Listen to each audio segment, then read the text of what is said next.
19 বছর পর গত পরশু পশ্চিমবঙ্গে ফিরেছেন কবি তাসলিমা নাসরিন। গতকাল তার একটি অনুষ্ঠান ছিল যেখানে মঞ্চ থেকে তাসলিমা নাসরিন তিনি জয় গোস্বামীকে মঞ্চে উঠে আসতে অনুরোধ জানান। আর ঠিক তখনই দর্শক আসনে একটি উত্তেজনার তৈরি হয়, যার ফলে কবি জয় গোস্বামী মঞ্চে না উঠে প্রথমে দর্শক আসনে যান এবং তারপর সেই অনুষ্ঠান ছেড়ে বেরিয়ে গিয়েছিলেন। আজ সাংবাদিকদের মুখোমুখি হয়ে সেই প্রসঙ্গে তাসলিমা নাসরিন বললেন, আমি জয় গোস্বামীকে ডেকেছিলাম, তাকে মঞ্চে উঠতে না দেওয়া আমার অপমান। রাজনৈতিক মত ভিন্ন হতেই পারে, কিন্তু সবার মত প্রকাশের স্বাধীনতা থাকা উচিত। আমার খারাপ লেগেছিল, কারণ ওটা তো শুধু জয়কে অপমান করা হয়নি, আমাকেও অপমান করা হয়েছে, কারণ আমি তো জয়কে ডেকেছিলাম। তো আর আমি আমার যে ভাষণ ছিল সেখানে তো আমি বাক স্বাধীনতার কথাই বলেছিলাম, যে আমাদের ভিন্ন মত থাকতে পারে, কিন্তু সবাইকে কথা বলতে দিতে হবে, কারো কথা বন্ধ করে দেওয়া ঠিক নয়। আমি তো ঠিক যে কথাটাই বলেছিলাম, যারা আমার কথা পছন্দ করেছিলেন তাদের মধ্যেই কি তারা ছিলেন যারা জয় গোস্বামীকে মঞ্চে উঠতে দেননি? তাহলে তো দুরকম হয়ে গেল না?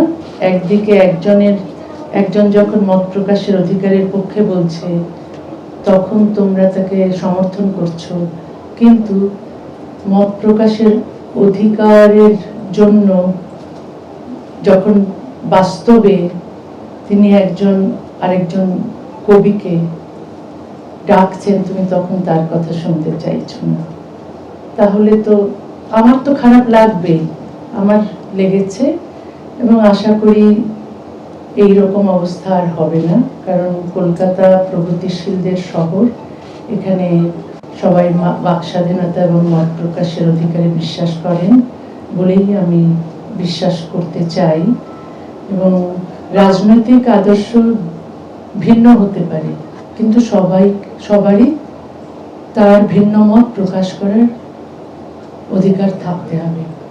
তাসলিমা নাসরিন সাংবাদিকদের মুখোমুখি হয়ে আরো বলেছেন যে মাদ্রাসাগুলো থাকা উচিত নয়, মাদ্রাসাগুলোতে জিহাদ তৈরি হচ্ছে। দেখুন, আমি মাদ্রাসা সম্পর্কে যতটুকু জানি, বাংলাদেশের মাদ্রাসা সম্পর্কে আমার যেটা মনে হয় যে মাদ্রাসাগুলো থাকা উচিত নয়, কারণ অনেক সময় মাদ্রাসা দেখা যায়, সব সময় নয়, অনেক সময় দেখা যায় যে মাদ্রাসাগুলোতে জিহাদি তৈরি হচ্ছে। কারণ এখন আপনারা যদি দেখেন নিউজগুলো, নির্যাতন চলছে, শুধু তো শাস্তি দিলে হয় না, এই শিক্ষা ব্যবস্থার পরিবর্তন দরকার। আর মাদ্রাসার আমার মনে হয় না কোনো দরকার আছে, কারণ এই মাদ্রাসা থেকে পাশ করে কেউ কিছুই করে না, মানে কেউ এটা হচ্ছে কি যে ওরা এক ধরনের ভিক্ষে করে খায়, চাঁদা তোলে খায় না। তো এই মাদ্রাসাগুলো না হয়ে বরং সব মাদ্রাসাগুলো সেকুলার স্কুল হয়ে যাওয়া উচিত। সরকার নিজে থেকে ধর্ম প্রচার করুক সেটাও তো ঠিক নয়, কারণ সেকুলার কান্ট্রি হতে গেলে ধর্মকে রাষ্ট্র থেকে পৃথক করতেই হবে, এবং এটা সভ্যতার প্রথম শর্ত। সেটা প্রত্যেকটা দেশে, সভ্য দেশেই আছে, ধর্মের সঙ্গে রাষ্ট্রের কোনো সম্পর্ক থাকতে পারবে না। তো এইসব অনেক কিছু আছে যেগুলো করলে সমাজ উন্নত হয়, রাষ্ট্র ব্যবস্থা ভালো হয় এবং মানুষ অনেক অধিকার এবং স্বাধীনতা নিয়ে বাঁচতে পারে। এক সরকার আমাকে থাকতে দেয়নি, এক সরকার আমাকে আসতে দেয়নি, এই সরকার আমাকে আসতে দিয়েছে, এটাই পার্থক্য, বললেন লেখিকা তাসলিমা নাসরিন। পার্থক্য তো আছেই। এক সরকার আমাকে বের করে দিয়েছিলেন, দ্বিতীয় সরকার আমাকে আসতে দেননি, তৃতীয় সরকার আমাকে আসতে দিয়েছেন। তো তিনটে পার্থক্য তো আছে। আমি বিশ্বাস করতে চাই যে এই সরকার মত প্রকাশের অধিকারে বিশ্বাস করেন, এই সরকার বাক স্বাধীনতায় বিশ্বাস করেন। শুধু আমি আসতে পেরেছি,